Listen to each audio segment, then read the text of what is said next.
노정희 중앙선거관리위원장이 제20대 대선 본투표를 하루 앞두고 대국민담화를 발표합니다. 현장으로 가보겠습니다.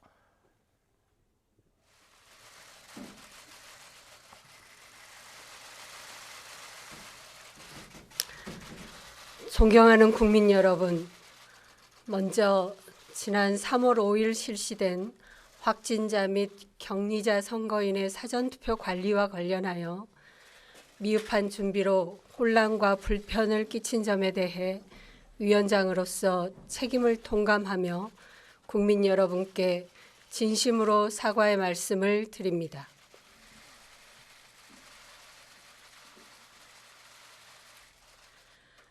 코로나19 확진자 수가 하루 20만 명이 넘는 힘든 상황임에도 역대 최고 사전투표율인 36.93%를 기록하며 많은 유권자들께서 사전투표에 참여하셨습니다.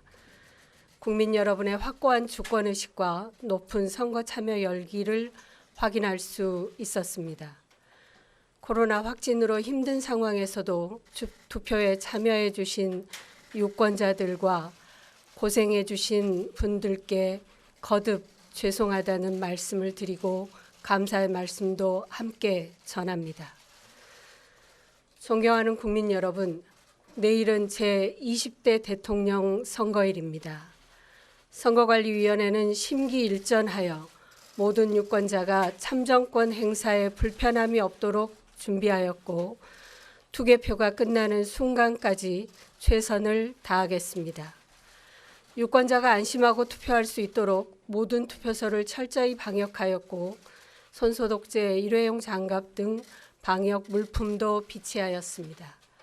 투표하러 가실 때에는 반드시 마스크를 착용하시고 거리두기, 대화자제 등 투표 참여 국민 행동 수칙을 지켜주시기 바랍니다. 코로나19에 확진되었거나 격리 중인 유권자를 위한 참정권 보장 대책도 재점검하였습니다. 내일 오후 6시부터 7시 30분까지 주소지 관할 투표소에서 일반 유권자와 같은 방법으로 투표하실 수 있습니다.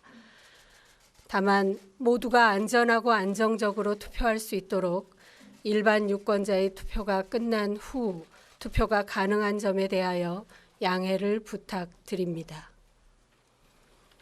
국민 여러분, 유권자는 누구나 자신의 소망을 투표용지에 담아 표시할 권리가 있습니다.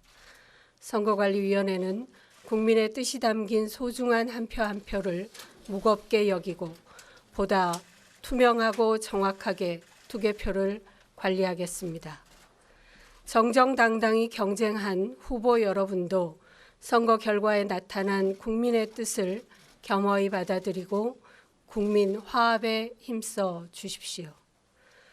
존경하는 국민 여러분, 나와 내 가족의 앞날을 결정할 투표소가 가까운 곳에 있습니다. 더 나은 미래를 위한 희망을 투표용지에 담아 주십시오. 감사합니다. 네, 지금까지 노정희 중앙선거관리위원장의 대국민 담화를 생중계로 전해드렸습니다. 일단 사전투표 관리 미흡과 관련해서 준비가 부족했다 이렇게 책임을 통감한다면서 공식 사과를 했고요. 또 내일 대선 본투표를 앞두고 있는데 이와 관련해서 소중한 한 표를 무겁게 여겨서 투명하고 정확하게 관리하겠다라는 내용이 있었습니다. 보다 자세한 내용은 이어지는 뉴스에서 다시 한번 전해드리겠습니다.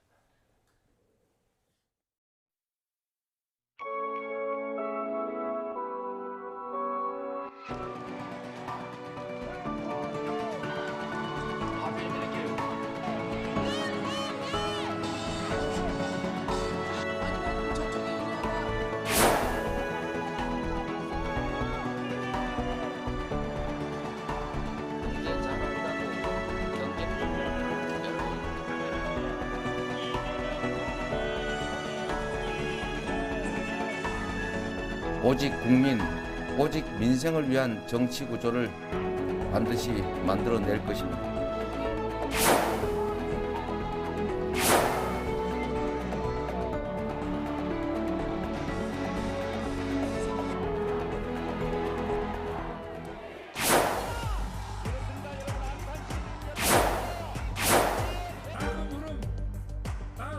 학교 다닐 때 데모 좀 했다고 그래가지고 그 족보팔이 해가지고 수십 년을 정치권 언저리에서 맴돌면서 그렇게 벼슬자리하고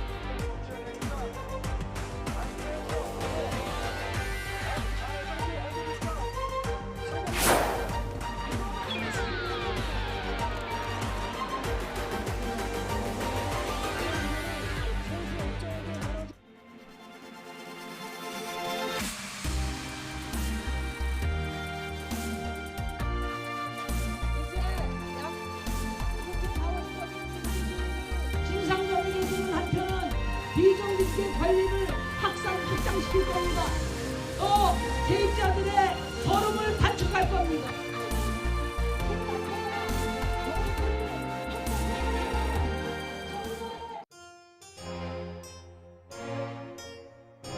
서울에서 이기면 이긴다 이렇게 보고 있습니다. 여러 조사기관들의 조사를 받아보고 있습니다만 그 결과는 국민들께서 예상하시는 그대로입니다.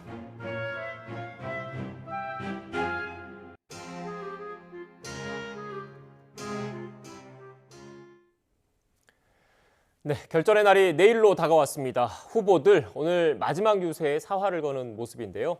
여야 의원들과 함께 대선을 하루 앞둔 오늘 막판 전략 들어보겠습니다.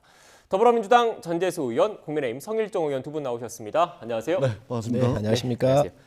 먼저 이 이야기부터 해봐야 될 것 같은데 저희가 앞서 생중계로 전해드렸는데 노정희 선관위원장이 대국민 입장문을 발표를 했습니다. 사전투표 관리 부실 논란 등과 관련해서 공식 사과를 했는데 먼저 어떻게 들으셨습니까? 예, 당연한 사과다. 그렇게 생각을 합니다. 뭐 가급적이면 어제 출근할 때 사과를 국민들에 대한 사과를 좀 했으면 하는 그런 아쉬움은 있는데 늦었지만 당연한 사과다 이렇게 생각이 들고요. 있을 수 없는 일이 일어난 겁니다. 이 민주주의의 꽃이라고 하는 선거, 그리고 국민들의 소중한 참정권, 소중한 한 표가 이 중앙선거관리위원회의 선거관리 부실 때문에 침해받는 일, 이것은 용납할 수가 없다고 저는 생각을 합니다. 3월 9일 날 본투표에서는 우리 소중한 한 표가 제대로 행사될 수 있도록 선거관리위원회가 좀 만전의 준비를 해야 될 것 같다. 이런 생각을 합니다. 네, 지금 의원님께서는 사과는 당연한데 좀 시점이 늦은 것 아니냐 이런 취지의 지적을 해주셨는데 그 의원님께서는 어떻게 보십니까? 사과의 시점이나 사과의 내용 문제가 아니고요. 네. 당연히 사퇴를 해야지요. 선거관리위원회는 민주정부를 탄생시키는 이 가장 중요한 기관입니다. 이 기관장이 그런 엄청난 소용돌이가 있었잖아요. 심지어 투표 항의하는 국민을 난동을 부렸다 그랬어요. 아니 난동 부린 거는 선거관리위원회입니다. 그런데 그 장이 노영희 선거관리위원장이잖아요. 어떻게 국민의 소중한 한 표에 주권 행사하는 그 국민을 난동을 부렸다고 할 수 있겠어요? 두 번째는 그 추위에 줄을 서서 찍으셨는데 이게 코로나에 걸리셔가지고 춥고 몸 건강 상태가 안 좋은 이 국민을 몇 시간씩 줄 세웠잖아요. 있을 수 없는 이게 국민을 도대체 뭘로 알고 이러는 거예요. 그래서 이런 일이 있었고 또 이 주권을 어떻게 아무래도 그렇지 쓰레기 봉투에 넣어가지고 이 상징성이 있는 건데 이 소중한 표를 쓰레기 봉투에 넣도록 하는 이런 조치가 어디 있습니까? 세계 나라 어느 나라가 있습니까? 이 총체적인 부실에 대해서 이 선관위원장하고 사무총장은 이번에 반드시 책임을 물어야 되고 본인들께 스스로 사퇴를 하는 것만이 이 국민들에 대한 도리를 한다고 생각합니다. 네, 제가 네. 짧게 한 말씀 더 드리면 전적으로 동의를 합니다. 우리 성일종 의원님 말씀에 동의를 하는데 다만 이제 내일이 투표잖아요. 그러니까 투표를 하루 남겨놓고 말하자면 중앙선거관리위원회 위원장은 대법관이 이제 비상근 명예직으로 이렇게 하고 있고 중앙선관위는 주로 이제 사무소 중심으로 이제 선거관리 업무가 집행이 되는 기구인데 하루 앞두고서 사퇴를 요구하는 것은 좀 내일 본투표를 앞두고 더 이제 심한 혼란이 일어날 수 있다. 그런 측면에서 좀 부적절하다 이 말씀을 드리고 또 한 가지 우리가 이제 국회도 지금 선관위 몰려가가지고 막 비판하기 바쁜데 우리 국회도 한번 좀 둘러봐야 됩니다. 왜 그러냐면 일단은 3월 9일 본투표는 비확진자는 6시까지 투표를 하고 확진이 되신 분들은 6시부터 저녁 7시 반까지 1시간 반을 늘렸거든요. 이건 뭐냐면은 확진이 안 되신 국민들과 확진이 되신 국민들을 같은 장소에 썩지 않겠다. 그래서 시간과 동선을 달리한 겁니다. 시간과 동선을 분리를 한 건데, 근데 사전투표는 시간과 동선을 분리를 안 하다 보니까 이 문제가 생기는 거거든요. 그러니까 국회에서 이 공직선거법을 1시간 30분 늘릴 때 사전투표에 대해서도 같이 늘려서야 된다. 그 다음에 또 하나는 이번에 전체 지난 5년 전에 대통령 선거와 비교를 하면 유권자가 170만 명이 늘었거든요. 170만 명이 늘었는데 는 170만 명 중에 120만 명이 경기도에서 늘었습니다. 그런데 5년 전에 경기도의 사전투표소가 580군데 정도 됐거든요. 근데 지금 120만 명의 경기도 유권자가 늘어났음에도 불구하고 사전투표소가 그대로 580군데입니다.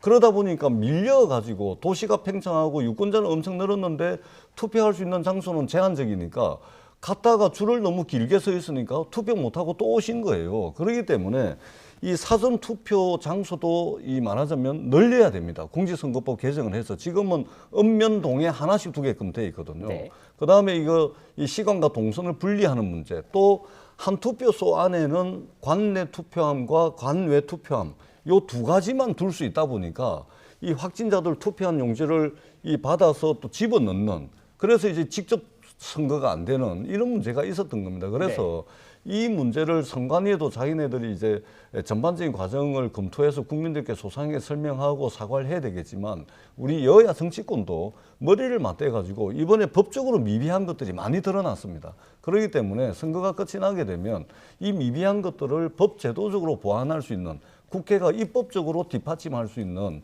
이것도 반드시 있어야 되겠다. 이 말씀도 아울러서 드리겠습니다. 제가 논의를 좁히기 위해서 추가로 질문을 드리고 의원님께 질문을 드릴게요. 지금 그 의원님께서 말씀하신 내용을 좀 들어보면 뭐 전쟁 중에는 장소를 바꾸지 않기 때문에 일단 내일 그 투표까지는 잘 그 관리를 하도록 하고 그 전까지는 뭐 사퇴 얘기는 좀 부적절한 이런 말씀이신 것 같은데, 만약에 그 내일 투표가 잘 마무리되고 나서 지금 국민의힘 쪽에서는 사퇴를 계속 요구를 하고 있는 거고 선관위의 주요 책임자들이 어느 정도 책임을 져야 된다 이런 입장이신 것 같은데, 거기에 대해서는 저 동의합니다. 예, 당연히 뭐 책임지고 반드시 책임질 사람은 책임져야 된다고 생각을 합니다. 예, 전적으로 동의합니다. 공직자는 무한 책임이 있어요. 비상근이라 그래서 투표가 지금 진행 중에 또 이런 엄청난 소용돌이가 났는데 나와보지도 않았다? 있을 수 없는 일입니다. 그러면 공직자가 아닌데 우리 사회를 위해서 봉사하시는 의용소방대, 자율방범대, 새마을, 적십자 같은 이런 분들 일하시는 건 뭐라고 얘기할 거예요? 헌신적으로 우리 국가나 지역사회를 위해서 봉사하는 분들도 계시거든요. 그런데 이 국가의 녹을 먹으면서 그것도 대법관입니다. 그리고 선관위 위원장이, 이 위원장이 자기 휘하에 모든 의사결정과 결재를 하는 사람이에요. 그런데 여기를 안 나오고도 비상근이기 때문에 안 나왔다라고 하는 것은 어떠한 변명으로도 국민들의 동의를 받을 수 없기 때문에 저는 반드시 책임을 물어야 한다고 생각을 하고요. 또 이번 두 번째는 실무라인에서 이 문제를 다 제기했단 말이죠. 이 투표함 같은 경우 넣을 때 직접 선거이기 때문에 헌법에 위반 소지가 있다. 비밀 또 직접 선거는 이 원칙에 맞질 않는다고 얘기를 했잖아요. 그런데 쓰레기 봉투와 뭐 소쿠리 뭐 여러 가지 그 택배 운반하는 이런 박스 같은 데다가 이걸 넣었다는 거 아니겠습니까?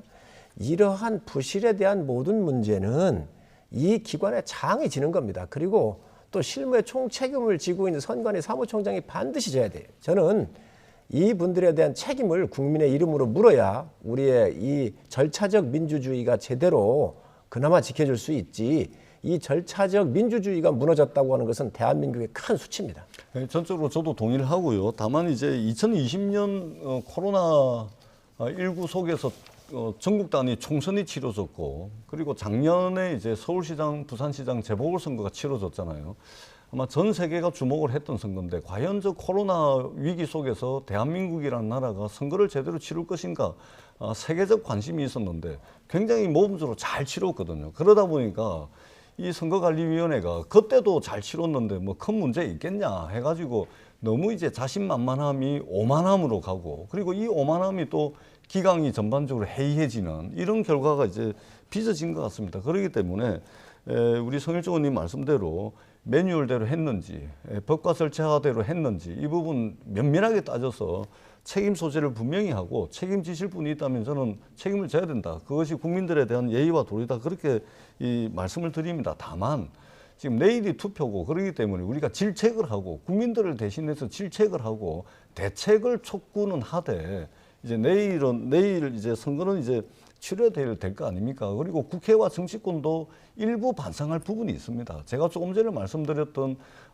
공직선거법상의 미비한 점, 현실을 따라가지 못하는 오히려 현실의 변화를 담아내고 있지 못한 법제도의 한계, 이런 것들은 국회와 정치권에도 일정 부분 책임이 있습니다. 선거를 앞두고 저희가 공직선거법 여야 협상을 했었거든요.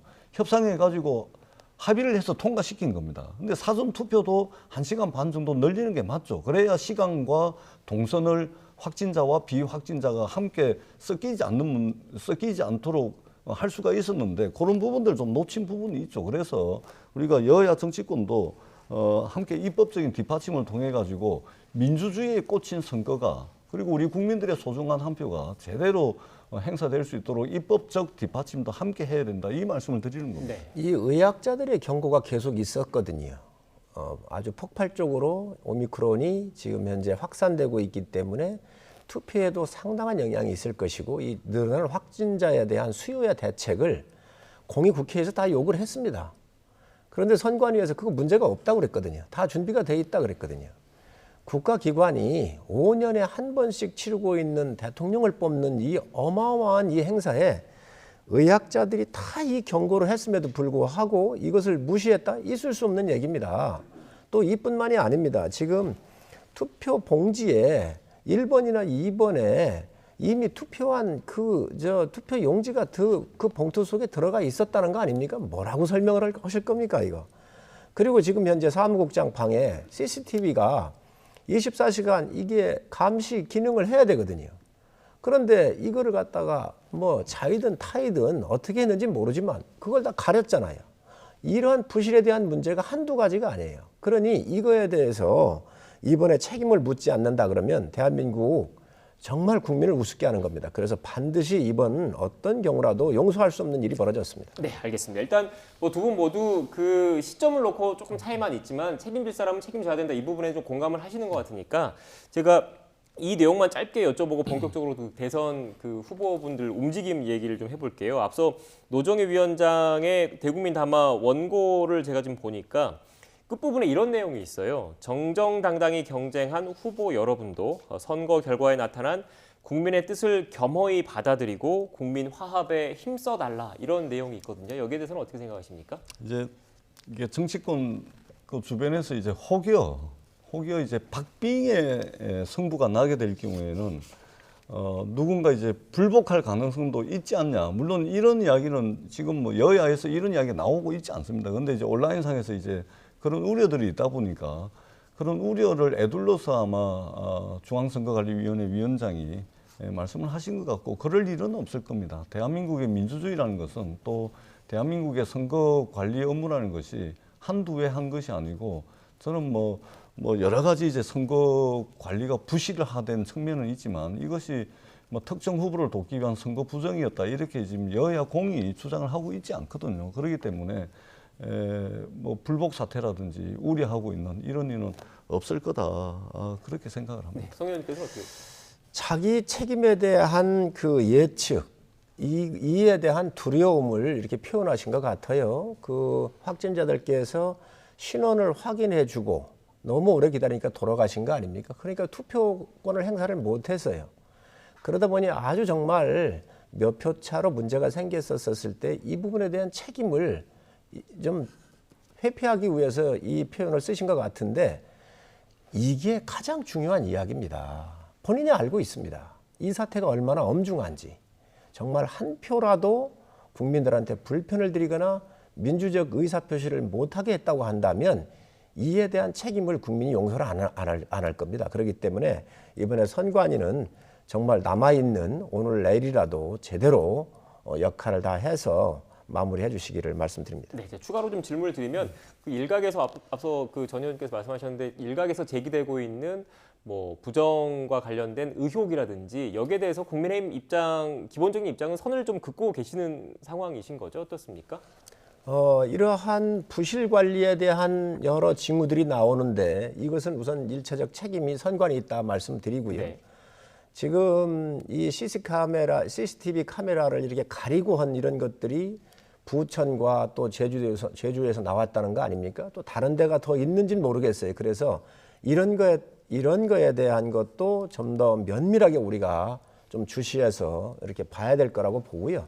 그에 대한 분명한 입증이 이루어져야 된다 이렇게 보고 있습니다. 네, 일단 현재는 부실 관리에 대한 책임 소재를 명확히 규명하겠다. 부실 책임, 관리 책임 이 부분에 좀 집중을 하고 계시는 것 같아요. 부실로 보이지만 이런 부분에 대해서 이게 부정의 요소가 있는지 없는지는 좀 더 세밀하게 우리가 봐야 되고 더 조사를 해야 되겠다 이 말씀드립니다. 예, 뭐 의심이 드는 부분에 대한 점검, 확인 절차는 반드시 필요합니다. 저도 동의를 하고요. 다만 이제 이 부정선거는 있을 수 없는 일이고 사실상 이제 불가능한 일이죠. 왜냐하면 투표의 전 과정이 각 정당에서 추천한 정당 참관인들이 다 있고 봉인 절차도 저 정당 참관인들이 입회하에 하고 있고 또 이제 경찰의 호송에 의해 가지고 투표함이 관리가 되는데 지금 몇몇 이제 부실 투표함을 부실 보관하는 저런 것들이 있는데 저것은 이제 기강이 해이해서 이제 저렇게 된 측면들이 있고 부정선거는 대한민국에서 이제 발을 붙일 수 없는 그 정도의 수준까지 왔기 때문에 그렇다는 말씀을 드리고 또 미리 기표된 투표용지 말씀을 또 국민의힘에서 하시던데 서울 은평구에 이제 미리 기표된 투표용지를 이제 확진자에게 줬다 그러는데 거기는 이제 기호 1번 이재명 후보가 기표가 돼 있는데 부산 연제구에서 그 기표된 투표용지는 기호 2번 윤석열 후보에게 기표가 된 투표용지를 확진자에게 또 했습니다. 그렇기 때문에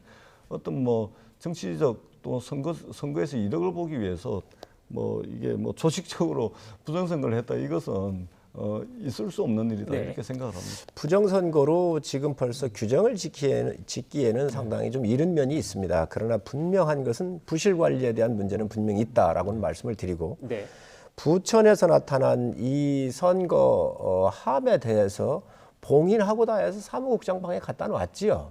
그것까지는 참관인들이 아마 같이 했을 겁니다. 그러면 이 함에 대한 바꿔치기 문제가 있거든요. 그렇기 때문에 CC카메라가 24시간을 항상 지키고 있었어야 되는데 이것을 지금 막았다는 거 아닙니까? 그런데 이게 과연 제주와 부천만 있었는지 특히 부천 같은 경우는 5만 표라는 거지요. 이 표에 대해서는 우리 국민들이 굉장히 궁금하게 생각을 하실 겁니다. 그렇기 때문에 이 부분에 대한 것들은 정확한 조사가 이루어져야 되고 이에 대한 입증을 선관위가 해내야 한다고 생각을 합니다. 네, 알겠습니다. 일단 주제를 좀 바꿔야 될 것 같아요. 일단 그 전에 앞서 뭐 두 분께서도 입장을 좀 얘기를 해주셨지만 뭐 선관위가 그 사전투표 관리와 관련해서 미흡한 준비로 혼란과 불편을 끼친 점에 대해서는 공식적으로 사과를 했지만 그 이전에 뭐 부정과 관련된 부정선거 의혹과 관련해서는 절대 부정은 있을 수 없다라고 강하게 강조를 했다라는 점을 참고로 말씀을 드리고요. 이 주제는 이 정도로 좀 정리를 하고 다음 내용 본격적으로 좀 짚어보겠습니다. D-1입니다. 하루 남았습니다. 공식 선거운동이 오늘 막을 내리는데 주요 후보들 막바지 표심 잡기에 나섰습니다. 관련돼서 목소리를 듣고 오겠습니다. 저의 모든 것을 다 바치겠습니다. 저 이재명의 손을 잡아주십시오. 마지막 한순간까지 혼신의 힘을 다 쏟아내겠습니다. 존경하는 국민 여러분, 국민 통합 반드시 완수하겠습니다. 이재명 정부라는 표현은 국민 통합 정부보다 앞설 수 없다는 점을 다시 한번 말씀드립니다. 정파와 정권의 이익을 먼저 생각한다면은 이건 민주주의가 아닙니다, 여러분. 그리고 공직자들이 이 모순이 국민에게 부여받은 권한을 남용해서 돈벌이하고 업자가 유착되면 철저하게 엄벌을 해주는 것이 주인에 대한 도리입니다. 양당 사이에 저 심상정 혼자 남았습니다. 진정한 다당제 그리고 다당제에 기초한 연합정치로 가기 위해서 이번에는 다당제적 투표를 해주십시오. 심상정에게 소신 투표해 주십시오. 네, 주요 후보들 발언 듣고 오셨는데 오늘이 공식 선거운동 마지막 날이어서 마지막 유세 현장을 어디로 택했을지도 사실 유권자분들이 궁금해하시더라고요. 저희가 그래서 그래픽을 준비했는데요. 그래픽을 좀 먼저 띄워주시겠습니까? 먼저 이재명 후보의 동선입니다. 여의도 증권가 파주, 인천, 광명을 거쳤다가 저녁 7시에는 서울 광화문 광장 인근 청계광장에 가고요. 그리고 나서 또 마포 홍대광장을 찾더라고요. 어떤 의미가 있습니까, 의원님? 그래서 어제 제주도에서 시작을 해가지고 경부선을 타고 쭉 올라왔습니다. 제주도에서 시작해서 부산, 대구, 대전, 서울까지. 그리고 오늘은 이번 선거의 가장 승부처라고 할 수 있는 서울 수도권에서 이제 선거의 전 과정을 좀 마무리하는 것으로 이렇게 기획을 했고요.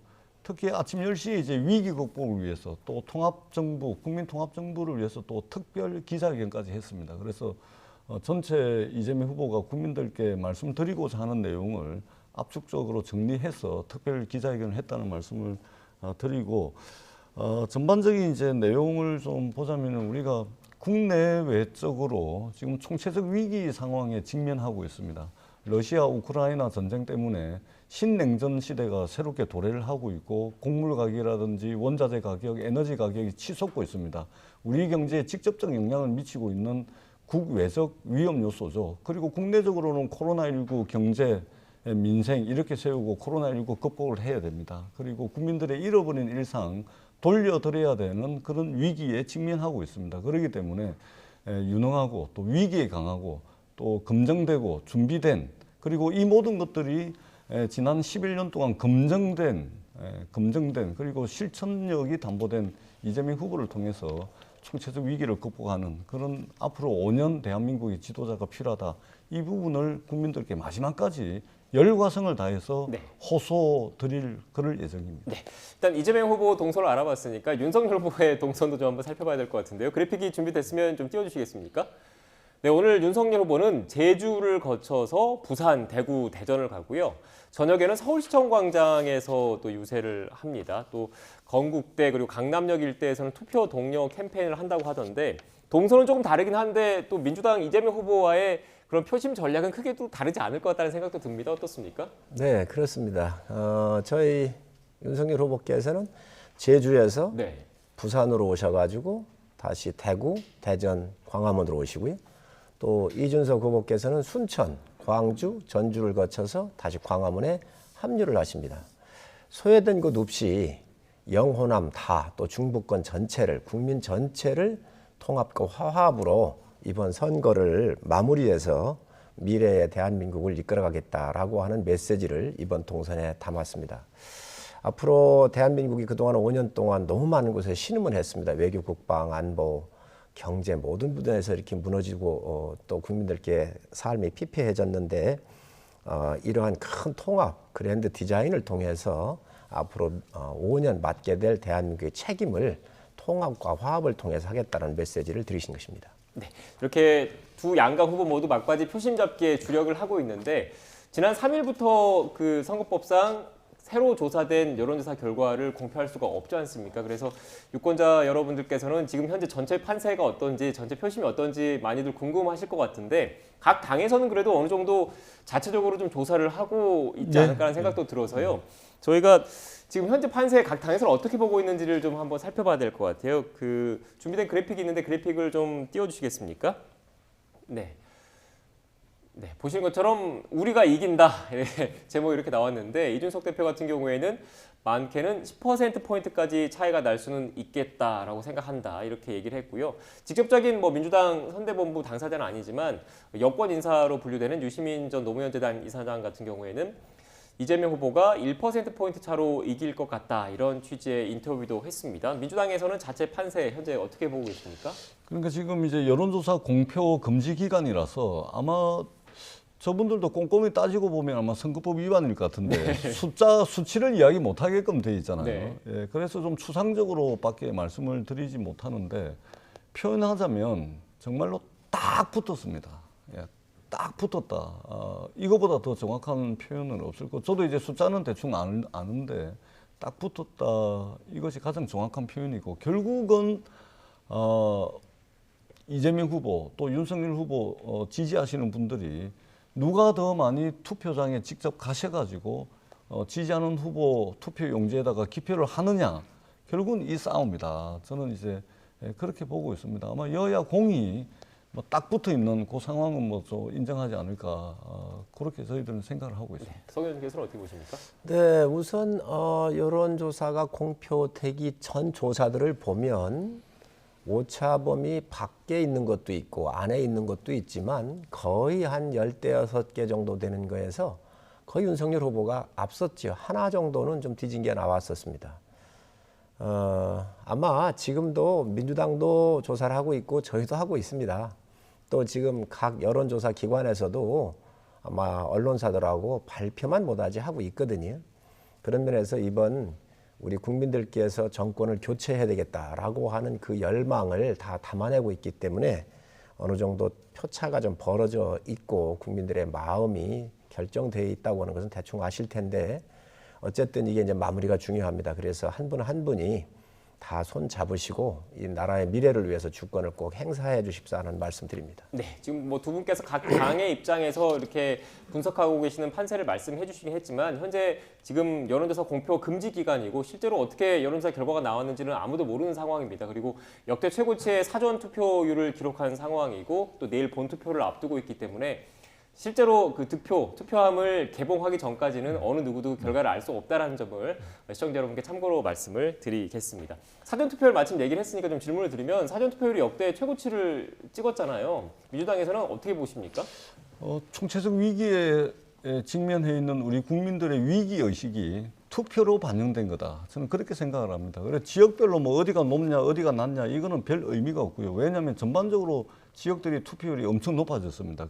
그리고 추세적으로 투표율이 높았던 지역은 여전히 높게 나왔고 또 추세적으로 투표율이 조금 낮았던 지역은 여전히 낮게 나오는 그래서 전반적으로 보면은 큰 이제 사전 투표율에 이 추세선을 벗어나지 않는 그런 이제 지역별 투표를 보였다 이렇게 보고요. 다만 저희들이 체감을 하고 있는 것은 평생의 정치적 소신으로 삼았던 다당제를 주장하셨던 안철수 후보 그리고 전 국민이 다 지켜보고 있는 TV 토론에서 뭐 끝까지 완주하겠다. 또 돌아가신 고인의 유지를 받들어서 끝까지 완주하겠다. 또 윤석열 후보를 찍으면 1년 뒤에 손가락을 자르는 일이 벌어질 수도 있을 것이다. 이렇게까지 말씀을 해왔던 안철수 후보께서 큰 뭐 대의 명분 없이 중도에 사퇴하는 그 부분을 보고서 이제 실망한 유권자들이 또 투표장으로 많이 나오신 것 같아. 그것에 대한 이제 역풍, 결집 효과는 좀 저희들이 상당히 있는 것으로 물론 이제 단일화 효과도 분명히 있습니다. 그러나 단일화 효과보다는 이 단일화 역풍에 대한 강도가 조금 더 센 것으로 저희들은 체감을 하고 있습니다. 네, 어떻게 보십니까? 사전 투표율 관련해서요? 투표율이 높다고 하면은 저희가 훨씬 유리한 것이죠. 왜 그러냐면 50에서 60%에 이르는 정권 교체를 바라는 많은 국민이 모수가 크기 때문에 투표율이 높다고 한다고 하는 것은 정권 교체를 하라고 하는 국민의 명령이 그 안에 좀 담아져 있다. 그리고 민주당이나 저희나 마찬가지로 이 투표율 높이기 위해서 굉장히 노력을 많이 했습니다. 그렇기 때문에 그런 것들이 좀 반영된 거 아닌가 좀 보여지고요. 우리 안철수 후보 얘기를 하셨는데 안철수 후보가 서울시장이나 대권 나왔을 때 대의 명분이 정권 교체였거든요. 그래서 그에 대한 큰 대의 명분에 부합을 하는 겁니다. 중간 과정에서 좀 약간의 협상하려고 그랬는지 아니면 정치적 수사의 레토릭을 했는지는 모르지만 어찌됐든 그 큰 대의 명분에 국민의 요구에는 저는 부합한 아주 옳은 결단이었다고 생각을 합니다. 네, 지금 시간이 한 5분 정도 남아서 여야 공평하게 각각의 의혹을 하나씩 좀 불거지고 있는 걸 제기를 하고 그 입장과 반박 해명을 좀 듣고 마무리를 하면 되지 않을까 싶은데요. 먼저 지금 또 그 최근 윤석열 후보와 관련해선 지금 김만배 씨 관련 녹취록이 보도가 됐고 또 이재명 후보와 관련해선 이 후보의 성남시장 시절 첫 수행비서 관련된 녹취가 나왔습니다. 여야 모두 해당 의혹에 대해서는 강하게 좀 부인을 하고 있는데 지금 뭐 전 의원님 말씀하셨으니까 예. 성 의원님 말씀하셔서 전 의원님 말씀해 주시고 예. 반박 좀 듣겠습니다. 그러니까 저희들은 시종일관 아니 왜 전부 대장동으로 돈 벌어 가지고 그 돈이 저 곽상도 국민의힘 의원 아들에게 갔을까? 또는 박영수 특검 박영수 특검에 의해서 제일 먼저 파견 받았던 윤석열 검사 그 특수관계가 있는데 박영수 딸을 통해서 돈을 받았을까? 또 윤석열 후보 아버지는 왜 하필이면 화천대유 김만배 씨 친누나에게 집을 팔았을까? 그리고 원유철 국민의힘 원내대표는 왜 돈을 받았을까? 조훈현 전 국민의힘 의원은 왜 돈을 받았을까? 저희들이 시종일관 왜 국민의힘 의원 출신들 또는 그 관계자들이 왜 이 돈을 다 받았을까? 굉장히 시종일관 의문을 가지고 있었는데 김만배 씨 음성 파일, 음성을 통해서 확인이 된 겁니다. 김만배 씨의 목소리를 통해서 확인이 된 겁니다. 그리고 정영학 회계사입니까? 이번에 녹취록도 있죠. 남욱 변호사가 검찰에 신문 조서가 있습니다. 그러니까 김만배 음성, 그다음에 정영학 녹취록, 그다음에 구속돼 있는 남욱 변호사의 검찰 신문 조서, 이 모든 것들이 윤석열 후보를 향해 가고 있습니다. 그리고 금전적 이득, 경제적 이득도 다 그 국민의힘 쪽 사람들이죠. 그리고 이분들의 시드머니, 부산저축은행이 결국은 이 범죄 혐의자들의 시드머니가 돼가지고 이 어마어마한 사건의 시작을, 그 단초를 결국은 수사를 하고서도 기소를 하지 않았던 윤석열 후보로부터 시작이 되고, 네. 그리고 10년 전에 그렇게 시작이 됐던 것이 결론적으로 윤석열 후보 아버지 집을 화천대유 관계자가 사는 이런 결과로 이제, 그러니까 그림이 다 그려졌다 그러기 때문에 반드시 특검을 통해 가지고 후보가 누가 되든 대통령이 누가 되든 간에 이 진상을 낱낱이 밝혀가지고 국민들께 내보여야 된다. 법적 책임을 져야 될 부분들은 반드시 져야 된다. 이 말씀을 드리도록 하겠습니다. 지금 제가 정리를 하고 지금 좀 질문을 드리면, 그러니까 민주당 쪽 주장은 이른바 대장동 개발 세력의 종잣돈이 부산저축은행을 통해서 불법 대출을 통해서 나왔는데 그 과정에서 부실 수사가 있었고 이 부실 수사에 윤석열 후보가 연루된 것 아니냐, 이런 지금 의혹을 제기하고 계시는 거거든요. 여기에 대해서는 어떻게 생각하십니까? 국민들을 너무 우습게 생각한다고 생각을 해요. 민주당이나 저희 당이나 국민들께서 주시는 세금을 가지고 운영되는 게 정당입니다. 의석수에 따라서 배분되고 있기 때문에, 그렇기 때문에 아무리 덮어 씌우기라 하더라도, 또 선거 기간이라 하더라도 국민을 그렇게 무시해서는 안 된다고 생각을 합니다. 뭐 지금 뉴스타파 뉴스가 나왔던데요. 그 사람 뉴스타파에서 8천만 원인가를 용역받는 사람이에요.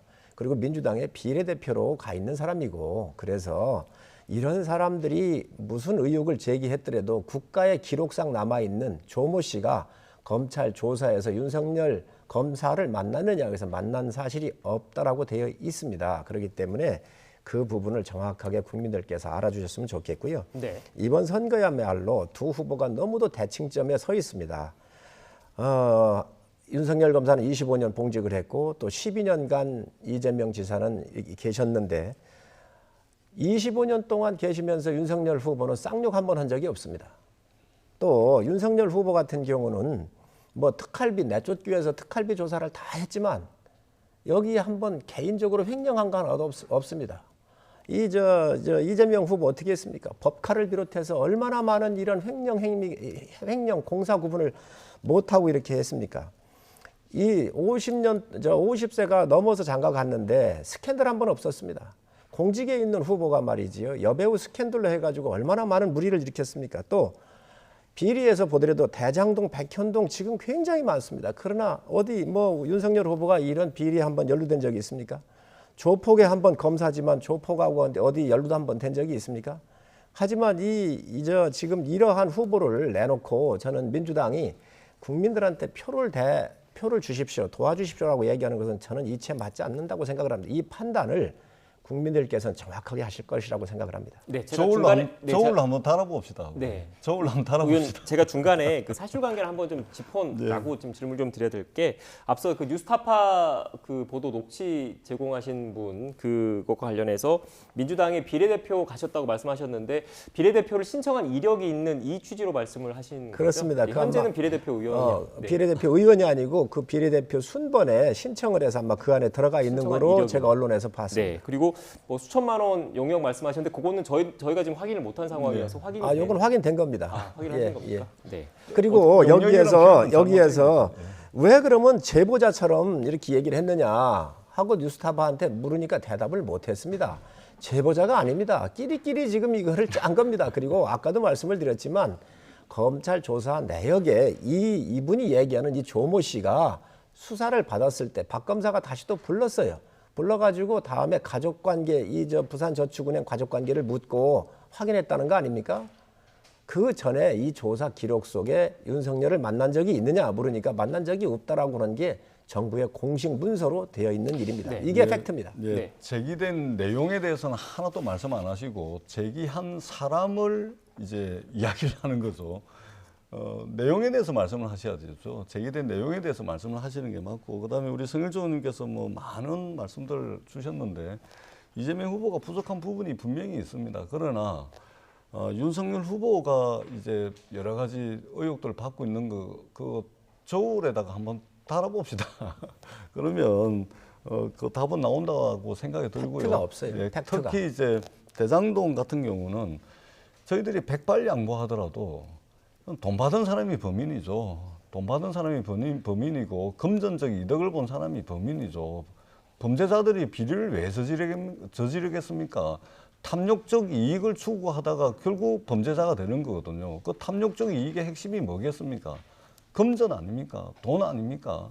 저는 돈을 따라가는 수사를 누차 말씀을 드려왔는데 이거 하다 보면 다 드러날 거라고 저는 생각을 합니다. 네, 지금 시간이 얼마 안 남아서 요 내용도 좀 짚어봐야 될 것 같아요. 앞서 제가 이 얘기도 했는데 이재명 후보와 관련해선 이 후보의 성남시장 시절 첫 수행비서가 대법원에 영향을 끼칠 수 있다 이런 취지의 언급을 했다는 보도가 나왔습니다. 여기에 대해서 어떻게 생각하십니까, 국민의힘은? 이재명 도지사 또 성남시장 할 때 수행했던 비서는 같은 차를 타고 다니면서 모든 것을 다 공유합니다. 거의가. 그 사람이 그 측근하고 통화를 하면서 대법원 다 작업이 됐다. 이렇게 얘기했던 거잖아요. 이 재판 거래인데 이거보다 더 신빙성 있는 게 어디 있겠습니까? 자기들끼리 자기가 모시는 그 시장이 이제는 이 대법원 재판에서 이기게 돼 있거든요. 이걸 다 알고 있었던 거예요. 그렇기 때문에 다른 뭐 후임 성남시장도 뭐 얘기를 했다 그러던데 예를 든다고 한다면 자기들끼리 한 게 지금 나온 건데 이거보다 신뢰성 있는 게 어디 있겠습니까? 지금 재판 거래에서 대장동 아까 전 의원님 말씀 주셨는데 3억 5천을 넣어서 1조의 이득을 줬는데 이게 누구냐? 7명 자기 측근들한테 준 거잖아. 이거에 대한 설계와 결재권자가 이재명 후보입니다. 그렇기 때문에 이 부분에 대해서 아무리 뒤집어 씌우려고 해도 나머지 제기하시는 문제 충분히 있을 수 있습니다. 그리고 거기에 노비가 했든 뭐 했든 전 조사가 이루어져야 한다고 보고요. 그거 다 포함해서 몸통은 이재명 지사이기 때문에 반드시 어떤 경우라도 이거에 대해서는 짚고 넘어가야 되고 수사가 이루어져야 한다고 생각을 합니다. 네, 이 내용도 제가 앞서 그 대장동 관련된 것처럼 똑같이 제가 정리를 하고 질문을 드리면 이 관련된 보도가 이재명 후보가 뭐 친형 강제 입원 등과 관련해서 허위사실 공포 혐의로 그 재판을 받았었잖아요. 그런데 대법원에서 무죄 취지로 파기환송을 돼서 또 이렇게 지금 이렇게 대선까지 출마를 하게 됐는데 이 녹취 같은 경우에는 대법원에서 무죄 취지의 파기환송이 나오기 전에 대법원에 영향력을 행사할 수 있었던 것 아니냐 이런 취지의 녹취가 들어있었고 여기에 대해서 지금 국민의힘을 비롯해서 일각에서 문제를 제기하고 있다는 점 참고로 말씀을 드리고요. 여기에 대해서 일단 강하게 반박을 하고 계시는 거죠? 예, 바로 이제 그 고발 조치를 네. 했고요. 명백한 허위 사실이기 때문에 이것은 강력한 법적 조치를 하는 것으로 선대위에서 입장을 정했고 아마 법적 조치를 한 것으로. 누굴 고발한 겁니까, 그러면? 그 언론사죠. 언론사를. 예, 네. 언론사가 이제 의혹을 제기를 했습니다. 그렇기 때문에 명백한 허위 보도다 이렇게 이제 말씀을 드리고 선대위에서 아마 적절한 법적 조치를 할 거고요. 전혀 사실과 틀리다는 말씀을 드리고 여전히 자본금과 투자금을 혼동시켜서 사실관계를 왜곡하고 부풀리기를 하고 있습니다. 3억 5천은 자본금이죠. 투자금이 아니죠. 투자금은 하나은행 컨소시엄에 7천억이 넘는 전체 다 하면 1조 3천억 정도의 투자금이 있는 겁니다. 그래서 윤석열 후보도 뻔히 알면서 거짓으로 왜곡을 해가지고 자꾸 부풀리기를 하는데 결국은 이래 해가지고 돈 받아먹은 세력이 전국 국민의힘 전직 의원 아니면 뭐 그런 식입니다. 이 부분은 명백하게 밝혀서 국민들께 소상하게 밝힐 수 있는 그런 계기가 반드시 올 것이다 이렇게 생각을 합니다. 이미 재판 결과를 측근인 비서가 이재명 시장의 측근인 비서가 알고 있었다고 하는 것은 또 자기들끼리 통한 내용이라고 하는 것은 어떤 경우로도 해명할 수가 없을 거예요. 아무리 고발을 해도. 그렇기 때문에 그걸 분명히 국민들께서 아실 거라고 보고요. 3억 5천은 자본금이 맞습니다. 나머지는 투자를 한 거예요. 은행은 이자만 가져가면 되는 겁니다. 이율이 낮기 때문에 별로 많이 주는 게 아니에요. 그런데 이 이득을 3억 5천을 들여가지고 자본금은 배당받을 권리잖아요. 1조 원에 대한 이득금을 배당받을 권리가 있는 3억 5천이 다가 3억 5천에 7명의 사람이 1조 원을 배당을 받아간 겁니다. 있을 수가 없는 거예요. 네. 이건 지구상에 이러한 수익 모델이 있으면 앞으로 존재하지가 있을 수가 없는 수익 모델이에요. 네. 이러한 수익 모델이 있으면 좀 알려주시기 바랍니다. 네. 이거를 이재명 지사가 시간이 다 돼서. 설계하고 결제한 겁니다. 짧게 한마디. 성일조 의원님께서 제가 설명을 못 드리게 시간 다 써버리시네요. 시간 좀 됩니까? 뭐 한 30초씩 일단 시간 지켜주셔야 됩니다. 그러니까 그 30초. 수사 네. 대상입니다. 수사 대상. 하나은행이 7천억을 그 PF를 했는데 왜 그야말로 은행 이자 정도의 수익만 가져갔는지 그것도 수사 대상이에요. 하나은행이 김만배가 어느 날 찾아왔는데 그럴듯해서 PF를 했다는 것이거든요. 말이 안 되는 것이죠. 여기에 누가 어떤 역할을 했는지도 네. 밝혀내야 될 수사 대상이라는 말씀을 아울러서 드렸죠. 그거는 은행은 프로젝트 파이낸싱이라 그래서 큰 프로젝트가 있으면 이자만 받고 빌려주고 대신 그게 뛸 수 있는 사업인지 아닌지 이 검토만 합니다. 그런데 성남도시개발공사 정부가 사업 주체가 됐기 때문에 돈 뗄 염려가 네. 없어서 은행이 쉽게 대출을 해준 겁니다. 김만배가 네, 이재명 알겠습니다. 후보를 향해서 저거 이제 공산당이다 저거 공산당라는 말씀을 알겠습니다. 한 번 더 좀 되새겨 주시사 네, 하는 시간이 말씀을 이제 드리겠습니다. 다 돼가지고요. 뭐 말씀 다 하셨죠? 이제 마무리 되겠죠? 네. 알겠습니다. 지금까지 더불어민주당 전재수 의원, 국민의힘 성일정 의원 두 분과 함께 막판 선거 전략에 대해서 짚어봤습니다. 오늘 말씀 고맙습니다. 네, 고맙습니다. 고맙습니다. 네, 이어서 새로 들어온 정치권 소식은 박상현 앵커가 전해드리겠습니다. 문재인 대통령은 나라와 국민의 운명과 미래를 선택한다는 마음가짐으로 내일 20대 대통령 선거에 참여해달라고 당부했습니다. 문 대통령은 오늘 청와대에서 열린 국무회의 모두 발언을 통해 사전투표에서 37%에 육박하는 높은 투표율을 기록했다며 내일 본투표에서도 적극적인 참여로 우리 국민의 집단 지성을 보여주시기를 바란다고 말했습니다. 제20대 대선이 하루 앞으로 다가온 가운데 민주당 우상호 총괄선대 본부장은 이재명 후보의 막판 상승세가 아주 뚜렷하다며 1.5%포인트 격차로 승리할 거라는 자신의 예측이 현실화할 것 같다고 말했습니다. 우 본부장은 오늘 기자간담회에서 초박빙 상태 속 국민의힘 윤석열 후보의 정체와 이재명 후보의 상승세가 분명하고 특히 선거 초반 10%포인트 정도 뒤졌던 서울 지역에서 이 후보에 대한 지지 변화가 매우 뚜렷하다고 평가했습니다. 국민의힘 이준석 대표는 대선 판세와 관련해 많게는 10%포인트 차이로 윤석열 후보가 이길 것으로 본다고 밝혔습니다. 이 대표는 CBS 라디오 김현정의 뉴스쇼에 출연해 여론조사 금지 기간에 들어가기 전 조사에서 윤 후보가 5%포인트에서 8%포인트 정도 지지율 격차를 유지하고 있었다며 이같이 말했습니다. 국민의힘은 민주당이 선거 막판에 패색이 짙어지자 여론 조작 수법을 들고 나왔다며 드루킹 시즌2라고 주장했습니다. 권영세 선대본부장은 확대선거대책본부 회의에서 네이버 댓글, 포털뉴스 댓글에도 비정상 추천이 속속 발견된 데 이어 온갖 커뮤니티에도 추천수 조작 범법 행위가 이루어지고 있다며 이같이 말했습니다. 민주당 우상호 총괄선대본부장은 코로나19 확진자와 자가격리자의 사전투표를 선관위가 부실 관리했다는 논란과 관련해서 심판이 잘못을 저질렀다고 해서 대한민국 선수들의 책임이 되느냐며 정부 여당 책임론을 반박했습니다. 우 본부장은 오늘 BBS 라디오 인터뷰에서 선관위가 관리를 잘하지 못한 데 대해 민주당도 화를 내고 있는데 국민의힘 윤석열 후보 측은 마치 민주당과 문재인 대통령 책임인 것처럼 몰아가고 있다며 지나친 정치 공세라고 비판했습니다. 국민의힘 권영세 선거대책본부장은 민주당 이재명 후보의 성남시장 시절 수행비서가 대법원에 재판 관련 로비를 했다는 녹취록을 놓고 대장동의 진짜 몸통이 누구인지 드러났다고 주장했습니다. 권 본부장은 오늘 아침 확대선대본 회의에서 재판 거래 의혹이 사실이면 이 후보는 대선에 출마할 자격도 없다며 이같이 말했습니다. 더불어민주당은 이재명 후보의 성남시장 시절 수행비서가 대법원에 재판 관련 로비를 했다는 녹취록과 관련해 대법관들을 상대로 로비한다는 게 상식적으로 납득할 수 있는 말이냐며 신뢰성이 떨어지는 의혹이라고 반박했습니다. 민주당 강훈식 전략기획위원장은 오늘 CBS 라디오 인터뷰에서 우리나라 사법체계에서 누군가 대법관 7명을 다 작업했다고 말할 만큼 판단을 좌지우지할 수 있는 능력이 있다는 게 비상식적이라며 허세와 같은 말이라고 규정했습니다. 지금까지 새로 들어온 정치권 소식들 전해드렸습니다.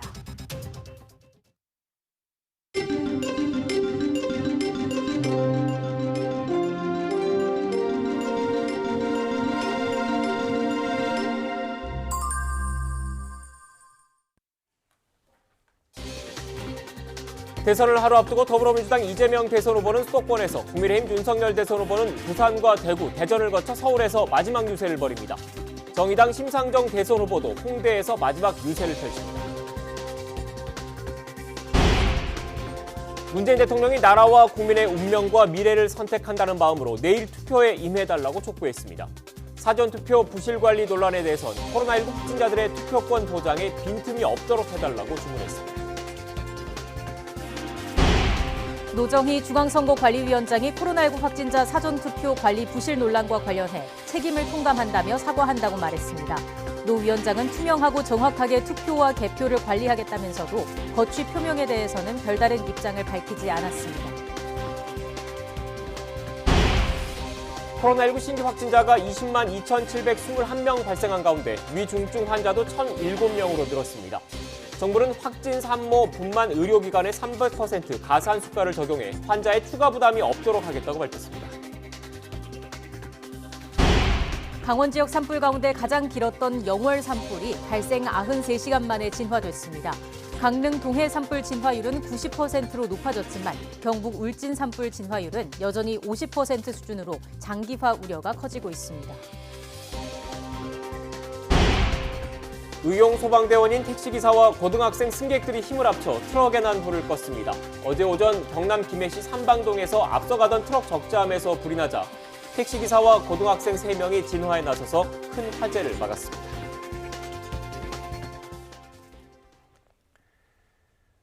코로나19 신규 확진자가 닷새째 20만 명대를 기록한 가운데 위중증 환자는 1,000명을 넘어섰습니다.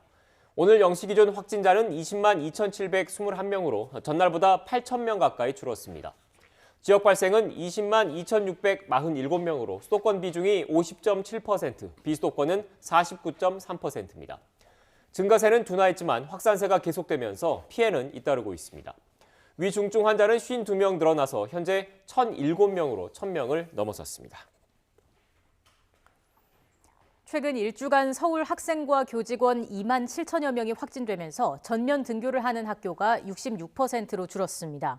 서울시 교육청은 개학 첫날인 지난 2일 서울 전체 학교의 84.2%가 전면 등교했지만 이후 오미크론 변이가 확산하면서 어제는 66.2%만이 전면 등교했다고 집계했습니다. 특히 중학교는 전면 등교 비율이 88.2%에서 39.1%로 절반 이하로 떨어졌고 전면 원격 수업을 하는 학교도 32곳으로 8.2%에 달했습니다. 코로나19 환자 가운데 분만 관련 진료 공백이 발생하지 않도록 분만 의료기관에 300% 가산 수가를 적용하면서 환자의 추가 부담은 없습니다.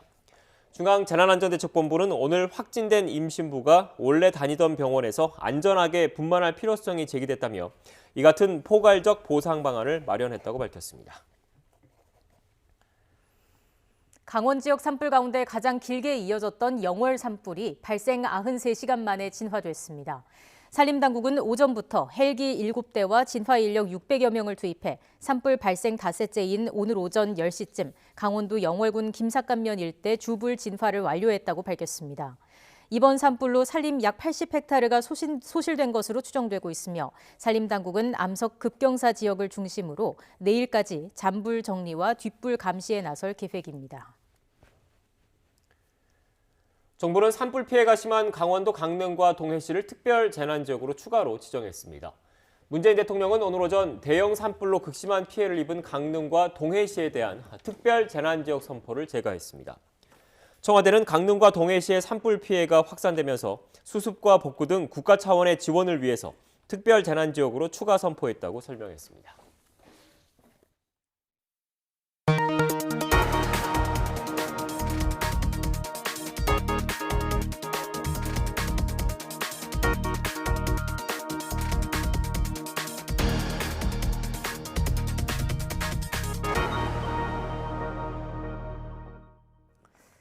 미국 정부가 적어도 초기에는 유럽 동맹의 참여 없이 독자적으로 러시아산 원유 수입을 금지하는 조처를 검토하고 있습니다.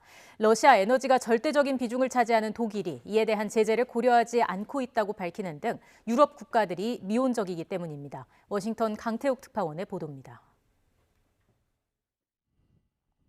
유럽 국가와 러시아 에너지 제재를 논의했던 미국이 단독으로 수입을 금지하는 방안을 검토하기 시작했습니다.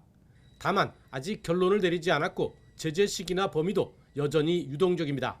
Well, no decision has been made at this point by the president about a ban on importing oil from Russia, and those discussions are ongoing internally and also with our counterparts and partners in Europe and around the world. 미국에서 러시아 원유가 차지하는 비중은 3%, 석유 제품까지 포함할 경우 8%가량입니다.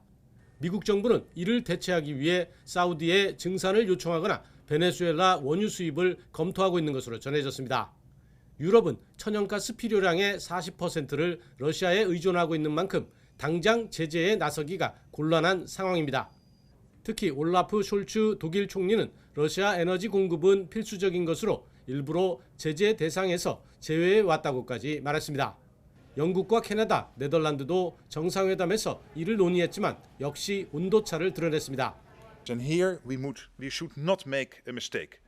We have to ensure that they don't generate unmanageable risks to energy supplies in European countries and beyond, including Ukraine.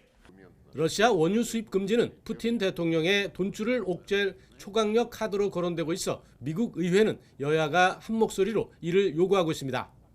이 때문에 미국 정부가 단독으로라도 나서려고 하는데 실제 제재가 발동되더라도 유럽이 빠진 경우라면 효과가 크지 않을 수 있다는 관측입니다. 워싱턴에서 YTN 강태욱입니다.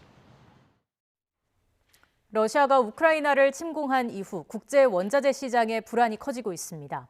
특히 밀이나 옥수수 같은 곡물은 수급 불균형으로 이미 가격이 20% 이상 오른 상태인데요. 여기에 악재가 더해지면서 시장은 거의 패닉 상태에 빠졌습니다. 보도에 박홍구 기자입니다. 세계 곡물 시장은 기후위기로 생산량이 줄고 코로나 팬데믹 이후 경기 회복에 따른 수요 증가로 지난해 이미 가격이 20% 이상 오른 상황이었습니다. 여기에 단일 국가로는 밀 수출 세계 1위인 러시아의 우크라이나 침공이라는 악재가 더해졌습니다. 우크라이나도 밀은 5위, 옥수수는 4위 수출 국가입니다. 아직 직접적인 수출 통제까지 가지는 않았지만 흑해연안의 항구가 제 역할을 못하면서 수급 불안에 대한 우려가 커지자 세계 3대 곡물인 밀과 옥수수, 콩의 가격이 급등하고 있습니다. 특히 밀은 서방의 스위프트 제재 이후 시카고 곡물 시장에서 연일 상한가를 기록 중입니다. 곡물 거래 단위인 1부시엘당 가격은 스위프트 제재 직전 8.6달러에서 11.34달러까지 올라 불과 4거래일 만에 31% 폭등했고 옥수수 가격도 14%나 올랐습니다. 밀 가격은 역대 최고 수준이고 옥수수는 지난 2012년 이후 10년 만에 최고치입니다.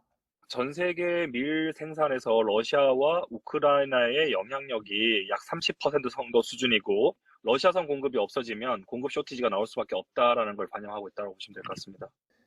여기에다 라니냐의 영향으로 남미 지역에 2년 연속 가뭄이 계속돼 콩 생산이 급감한 것과 최근 해양 운임과 환율이 오른 것도 곡물 수입 단가를 끌어올리고 있습니다. 국내에서 수입 곡물은 70%가 사료로 쓰이고 나머지 30%는 식품의 원재료로 사용합니다. 따라서 곡물 도입 가격 상승은 축산과 가공식품의 가격 상승 압박으로 작용하게 됩니다. 수입 단가 상승세는 지속될 것으로 보이고요. 지금 현재 시점에 이러한 상황들이 우리나라에 반영되는 데는 최소 3개월에서 5개월 후부터 반영이 될 것으로 보고 있습니다. 우크라이나 사태가 길어져 곡물 가격이 계속 치솟으면 국제유가와 원자재 가격 상승으로 이미 오를 대로 오른 국내 물가는 상황이 더욱 악화할 것으로 보입니다. 더구나 곡물 가격 급등은 중동 등 다른 지역의 지정학적 불안 요소로까지 번질 수 있어 세계 경제의 불확실성도 한층 더 커질 것이란 전망이 나오고 있습니다. YTN 박홍구입니다. 전국 평균 휘발유 값이 리터당 1,800원을 넘기며 지난해 11월 유류세 인하 조치 이전으로 돌아갔습니다. 러시아의 우크라이나 침공으로 국제유가 급등세가 이어지며 코로나19 터널을 빠져나오던 한국 경제가 다시 발목을 잡힐 수 있다는 걱정이 나오고 있습니다. 권남기 기자입니다. 역대 최대 폭이었던 유류세 20% 인하 조치의 체감 효과가 넉 달 만에 사라졌습니다. 그제 전국 평균 휘발유 값은 리터당 1,812.9원으로 지난해 11월 유류세 인하 직전 값을 넘어섰습니다. 날마다 여기 와서 기름을 넣고 있는데 보통 한 50원에서 많게는 한 70원 가까이가 이렇게 한 번에 올라가는 그 추세다 보니까 국내 기름값은 앞으로 더 오를 거로 보입니다. 국제 유가가 급등하는 가운데 환율까지 치솟으며 엎친 데 덮친 격 부담은 더 커지게 됐습니다. 러시아 원유를 대체할 수 있는 다른 원유를 시장에서 찾고 있기 때문에 급등했습니다. 러시아 석유를 직접 규제하는 조치를 취하게 되면 그 상승세가 더욱 거세질 것으로 예상됩니다. 국제유가 급등세는 코로나19의 상처를 회복 중인 우리 경제에 찬물을 끼얹을 전망입니다. 수입액이 늘며 무역 수지는 적자로 돌아서고 화석연료를 많이 쓰는 제조업 등이 타격을 받으며 경기에 악영향을 미칩니다.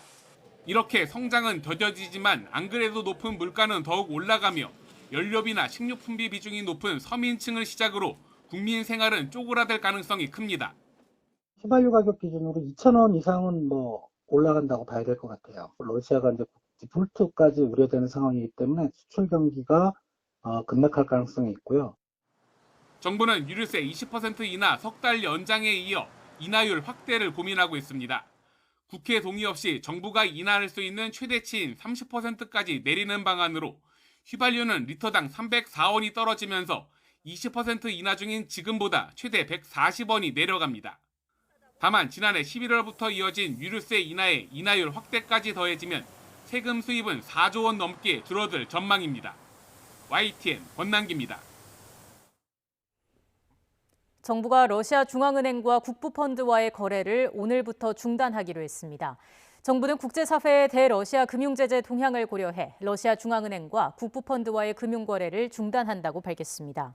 제재 대상 국부펀드는 국가복지기금과 직접투자펀드 등 2개입니다. 다만 농산물이나 에너지 관련 등 미국에서 일반 허가를 발급한 분야나 은행은 미국과 같은 기준으로 거래가 허용됩니다. 러시아가 한국을 비우호 국가로 지정했습니다. 러시아 정부는 7일 정부령을 통해서 자국과 자국 기업, 러시아인 등의 비우호적 행동을 한 국가와 지역 목록을 발표하면서 이 목록에 한국을 포함했습니다. 목록에는 또 미국과 영국, 호주, 일본, 유럽연합회원국, 캐나다, 뉴질랜드, 노르웨이, 싱가포르, 대만, 우크라이나 등이 들어 있습니다. 비우호 국가 목록에 포함된 국가들에는 외교적 제한을 포함한 각종 제재가 취해질 것으로 예상됩니다.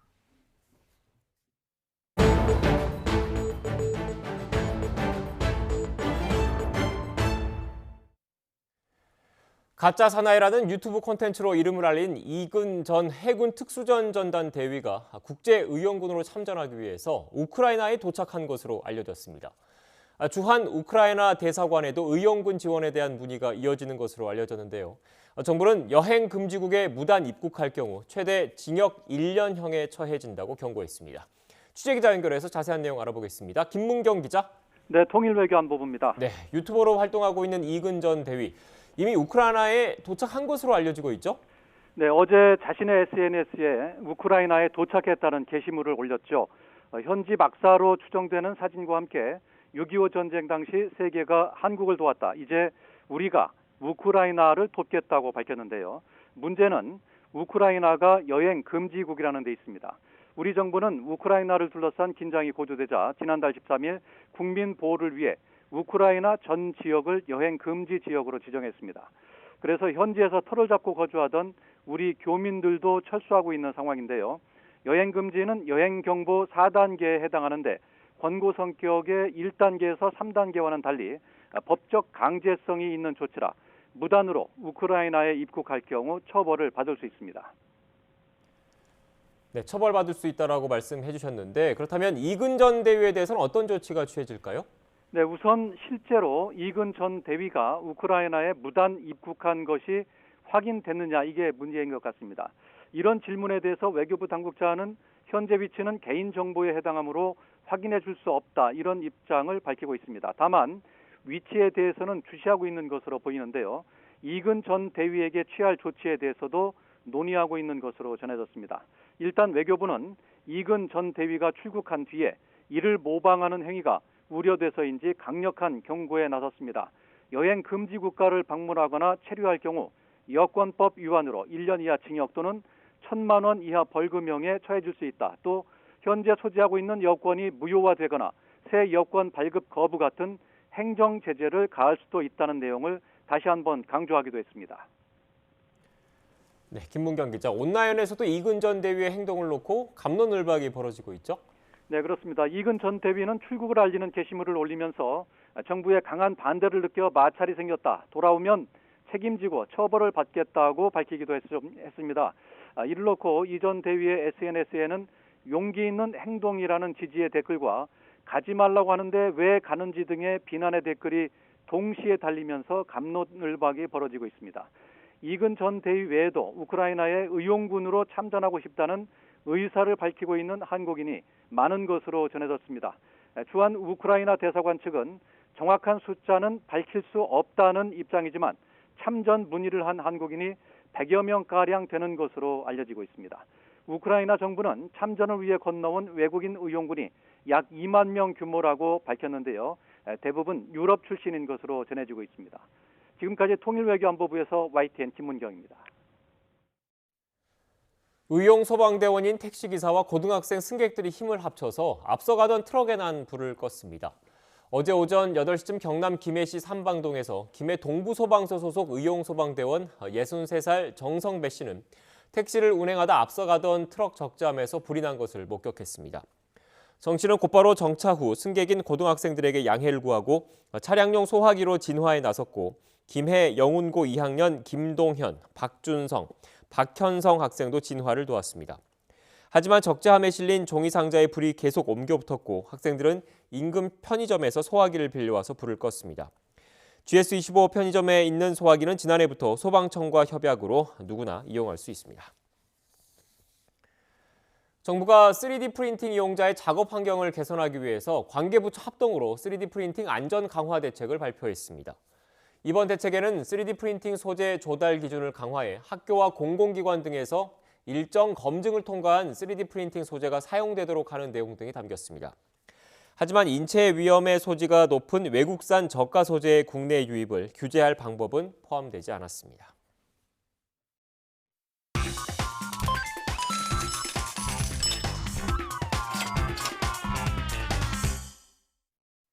오늘의 경제지표입니다. 먼저 국내 증시부터 보시겠습니다. 외국인과 기관의 동반 매도 속에 코스피는 하락하고 있습니다. 우크라이나 사태 장기화로 유가가 급등하는 등 대외 여건에 대한 우려로 경기 불확실성이 커지면서 투자 심리가 위축되는 모습입니다. 저가 매수세가 유입되면서 장 초반보다는 낙폭을 조금 줄였습니다만 여전히 2,630선에서 공방을 벌이고 있습니다. 코스닥 지수도 870선에 머물고 있습니다. 이어서 미국 증시 보시겠습니다. 3대 지수 모두 큰 폭으로 하락했습니다. 유가 폭등세가 맞물리면서 물가가 상승할 것이라는 우려에 시장이 크게 출렁였습니다. 이어서 이 시각 환율 상황 보시죠. 원달러 환율 1,230원 선마저 넘었습니다. 1년 9개월 만입니다. 경기 침체 우려가 커지면서 안전자산으로 꼽히는 미 달러화에 수요가 몰리는 것으로 풀이됩니다. 위안 원 직거래 환율은 1위안당 195원 선까지 올랐습니다. 마지막으로 국제유가 보시겠습니다. 서방이 러시아산 원유 금수 조치를 검토한다는 소식에 14년 만에 장중 배럴당 130달러를 돌파하기도 했는데요. 독일이 에너지 제재에서 발을 빼는 움직임을 보이면서 다소 진정되기는 했지만 당분간 변동성 장세는 이어질 것으로 예상됩니다. 지금까지 오늘의 경제지표였습니다. 오늘 낮 동안 어제보다 더 포근해 완연한 봄을 느끼기 참 좋겠습니다. 현재 서울 기온 영상 10.1도로 어제 같은 시각보다 3도가량 높은데요. 다만 이렇게 기온이 빠르게 오르면 대기 중에 습도가 낮아져 산불 위험성은 더 커집니다. 오늘도 불조심 잊지 마시기 바랍니다. 오늘 전국적으로 맑은 하늘이 함께하고 있습니다. 다만 대구는 종일 대기질이 나쁨 수준을 유지하겠고 중서부와 경북도 밤에 일시적으로 공기가 탁하겠습니다. 오늘도 건조특보는 확대하고 있습니다. 현재 동해안과 영남 곳곳에는 건조경보가, 그 밖에 내륙에는 건조주의보가 발효 중인데요. 오늘 오전 전북 남원과 장수에도 새롭게 건조특보가 내려졌습니다. 여기에 울진과 삼척에는 산불경보 중 가장 높은 단계인 심각단계가 발령 중이니까요. 추가 화재가 발생하지 않도록 불씨관리 철저히 해주시기 바랍니다. 오늘 낮 기온은 어제보다 2도에서 5도가량 높겠습니다. 서울 12도, 대전 15도, 광주 16도, 대구는 17도까지 오르겠습니다. 대선일인 내일은 완연한 봄 날씨가 이어지겠고요. 다가오는 일요일에는 전국에 단비가 내리면서 대기의 건조함이 해소될 전망입니다. 오늘 동해안을 중심으로는 너울성 파도가 높게 일겠습니다. 해안가 안전사고에도 각별히 유의하시기 바랍니다. 지금까지 YTN 원희다입니다. 뉴스앤이슈 마치겠습니다. 잠시 뒤 더 뉴스가 방송됩니다. 시청해주신 여러분 고맙습니다.